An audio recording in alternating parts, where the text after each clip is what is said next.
Have you ever let someone's words or actions ruin your entire day? A rude comment, a thoughtless gesture, or even an unexpected inconvenience. It's frustrating, isn't it? But here's the truth. No one has the power to control your emotions unless you give it to them. What if you could remain calm and unshaken no matter what life throws your way? Imagine walking through your day with a sense of peace so strong that nothing could rattle you. That's not just wishful thinking, it's emotional mastery. In this episode, we'll uncover 7 powerful lessons that will help you stop reacting impulsively, let go of anger, and regain control of your emotions. These lessons aren't about ignoring feelings or pretending not to care. They're about building the mental strength to navigate challenges with clarity and confidence. By the end, you'll have the mindset and strategies to stay unbothered, even in the most difficult situations.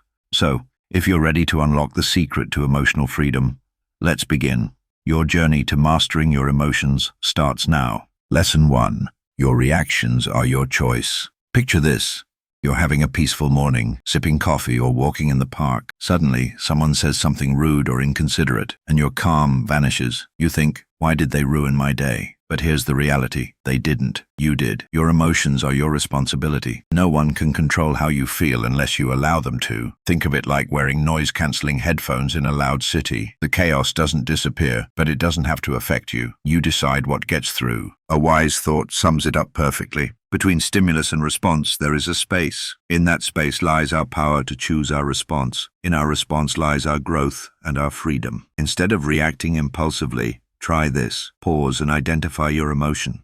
Anger, frustration, irritation. Ask yourself, is my reaction about what happened or how I'm interpreting it? Choose your response based on long-term peace, not a fleeting emotion. When you master this, you reclaim your power and your peace. Lesson 2. Stop expecting others to behave like you. Have you ever been there for someone, only to have them ignore you when you needed them? You think, I would never treat them that way. But here's the hard truth. People act based on their own values, not yours. Expecting others to think, behave, or respond like you is like trying to control the weather. It only leads to frustration. Instead, accept people for who they are, not who you want them to be. A powerful reminder. Expectations are the root of all suffering. Instead of expecting, try this. Acknowledge your assumptions. What was I expecting them to do? Challenge the expectation. Is it realistic to expect them to act as I would? Shift your focus. Instead of trying to change them, choose how you respond. When you stop expecting others to meet your standards, you free yourself from unnecessary emotional turmoil. Lesson 3. Let go of the need to always be right. Think back to your last argument. Did you feel the urge to prove your point? We all have. But the need to always be right is exhausting. It doesn't bring peace, it brings stress. Ask yourself, would I rather be right or at peace? Is this argument worth my energy? When you stop trying to win every debate, you start winning internally. Instead of fighting, say, I see where you're coming from and move on.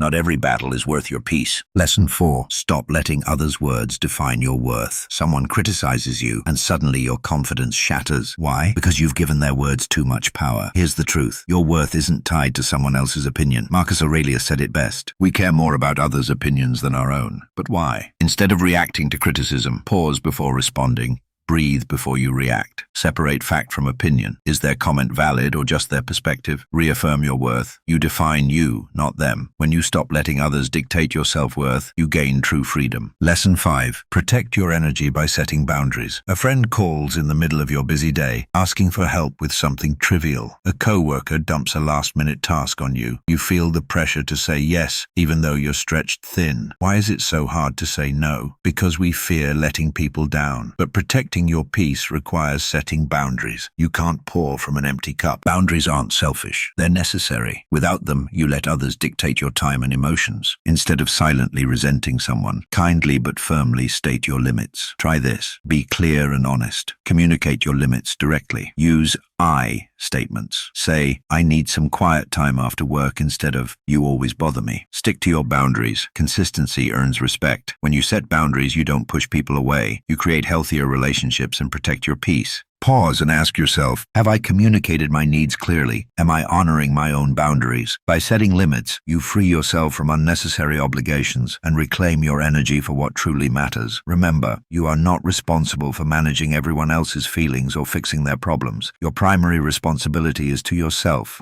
your peace, your time, and your emotional well-being. So protect your energy, set your boundaries, and watch how much lighter and more in control you feel. Because when you prioritize yourself, you give the best version of yourself to the world. Lesson 6. Detach from the opinions of others. Imagine this. You share an idea you're proud of with a group of people, but instead of support, you're met with criticism or indifference. That sting of disappointment is real, and it can spiral into self-doubt. But here's a question to ask yourself. Why does their opinion carry so much weight? The need for approval is deeply ingrained in us, but relying on external validation is like chasing shadows. You'll never truly catch it.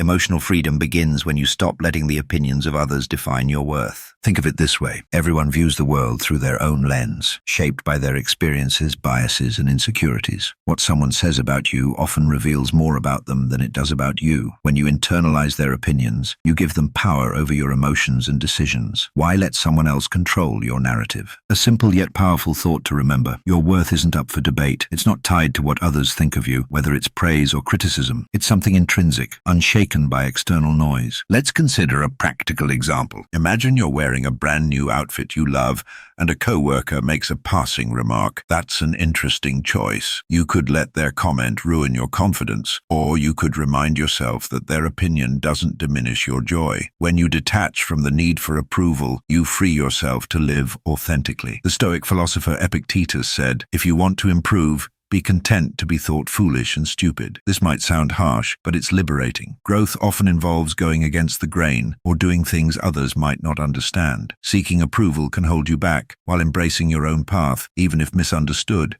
sets you free. Here's how to start detaching from the opinions of others. 1. Question their importance. When someone's opinion bothers you, ask yourself, why does this matter to me? What authority do they have over my life? 2. Reaffirm your values. Focus on what matters to you, not what others expect. Ground yourself in your goals and principles. 3. Practice letting go. When criticism or judgment arises, acknowledge it without clinging to it. Picture their words as leaves floating down a stream, there but not lasting. Stoic philosopher Epictetus offers another perspective. Care about people's approval, and you will be their prisoner. This doesn't mean ignoring feedback or isolating yourself from others. It means filtering out what doesn't serve you. Constructive criticism can help you grow, but unwarranted judgment, that's theirs to carry, not yours. Think of detaching from opinions like shielding yourself from bad weather. The rain may fall, but it doesn't have to soak you. By focusing on your own inner compass, you remain grounded no matter how others perceive you. The next time someone's words shake your confidence,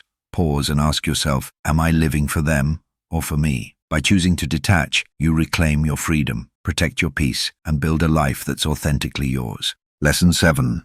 Respond with silence, not anger. Imagine this. You're in a heated argument. Someone says something hurtful or intentionally provocative, and you feel the anger rising. Your heart pounds, your face heats up, and your instinct is to fire back with a cutting remark. But what if, instead of reacting, you simply say, nothing? Silence is one of the most powerful tools you have when dealing with negativity. It's not about conceding or avoiding confrontation. It's about choosing calm over chaos. Responding with silence doesn't mean you're weak. It means you're strong enough to value your peace over the need to retaliate. There's wisdom in this. The less you respond to negativity, the more peaceful your life becomes. Silence speaks volumes. It says, I won't let your behavior control me. Let's take an example. Imagine someone at work undermines you during a meeting, trying to make you look bad in front of others. You have two choices: engage in a back-and-forth argument or pause and respond with silence. By staying silent, you deny them the reaction they seek and maintain your composure, showing everyone around you who truly holds the higher ground. The Stoic philosopher Marcus Aurelius said, the best answer to anger is silence. Anger often seeks fuel to keep burning, and silence starves it. When you choose not to engage, you're breaking the cycle of negativity and protecting your emotional well-being. Think of silence as a shield. It deflects the noise without pulling you into the fight. Here's how to make silence your go-to response in moments of provocation. 1. Pause before reacting. When someone says something provocative, take a moment to breathe. Silence creates space for clarity. 2. Listen without defending. Sometimes people just want to vent or be heard. Let them speak without interrupting or feeling the need to explain yourself. 3. Speak only when necessary. If a response is required, keep it calm, measured, and to the point. A Buddhist teaching reminds us, speak only if it improves upon the silence. This doesn't mean you suppress your feelings. It means you choose when and how to express them. Silence doesn't ignore the problem. It preserves your energy for moments where your voice truly matters. Think about how often we regret words said in anger. Silence removes that regret. It allows you to reflect, reassess, and respond thoughtfully, rather than impulsively. And often silence says more than words ever could. The next time someone tries to provoke you, pause and ask yourself, will responding add value, or will it simply escalate the situation? By choosing silence, you protect your peace, demonstrate strength, and keep control of the narrative. Remember, silence isn't the absence of a response. It's the presence of wisdom. It's the ability to rise above the noise and say, your words don't control me, my peace does. And that's how you win the battle without ever raising your voice. So what is the path to true freedom? Mastering your emotions isn't about ignoring how you feel. It's about choosing how you respond. The rude stranger, the inconsiderate coworker, the unexpected inconvenience, none of them have the power to control your emotions unless you let them. When you learn to control your reactions, release expectations, let go of the need to be right, detach your worth from others' words, set firm boundaries, you gain something priceless, unshakable peace. So the next time someone tries to push your buttons, remember, their behavior doesn't define you. Your reaction does. Choose calm, choose strength, choose freedom.